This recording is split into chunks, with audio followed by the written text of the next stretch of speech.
Hello friends, this week's contemplative video is on meditation-induced vertigo and dizziness. People who take up a daily meditation practice and sit for extended periods of time, let's say upwards of an hour per session and more than one session per day, will oftentimes, and they do that for, let's say, an extended period of time, let's say at least 90 days, then they will, sometimes, some of them will report a kind of vertigo or dizziness that appears to be a product of their contemplative life. And when I increase my daily meditation practice to 1 hour sessions about 3 times a day, I experience the same thing, a kind of vertigo or dizziness. Now, the vertigo was not accompanied, at least for me, was not accompanied with nausea, which is more typical of vertigo. Instead, I just had difficulty walking, climbing stairs. I needed a cane to get around without stumbling, and it was clearly a consequence of my contemplative life. And I've received a number of emails from rigorous contemplatives who have had that experience. In fact, I still have that experience. It's been about 11 years, although I've learned to work with the symptoms.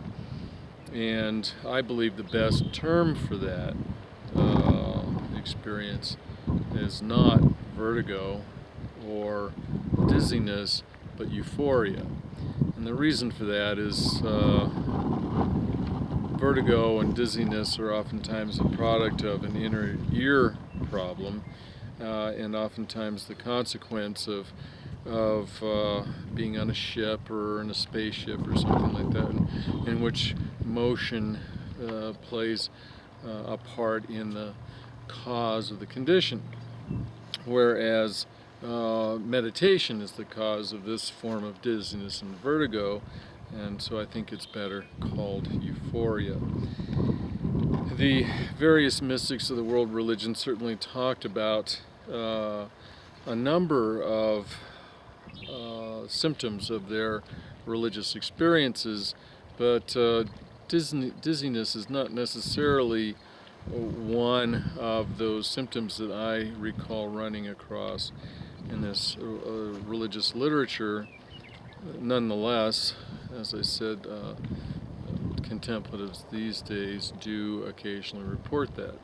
And I believe the cause is that once one can meditate to the 4th stage of contemplation on a consistent basis, that is roughly the time when the subject will start experiencing this meditation-induced vertigo.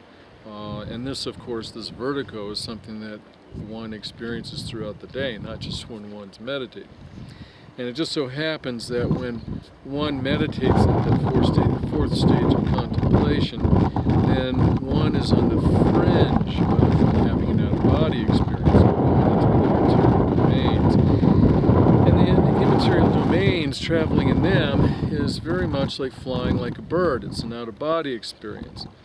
And so there's a different sense of motion at play, and that sense of motion, I believe, affects our sense of balance, which comes from our inner sensors in our inner ear. So, and one of my premises, or in my thesis, is that the charisms all manifest in the senses.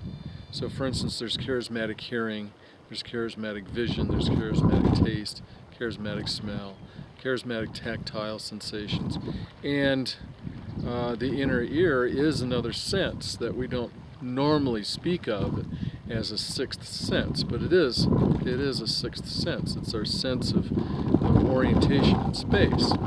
And if all the other senses are going to be having charismatic phenomena, why not the inner ear? That's my reasoning. And therefore, my argument is meditation-induced vertigo or dizziness is a charism, and it's the charism of the sense of balance or the inner ear.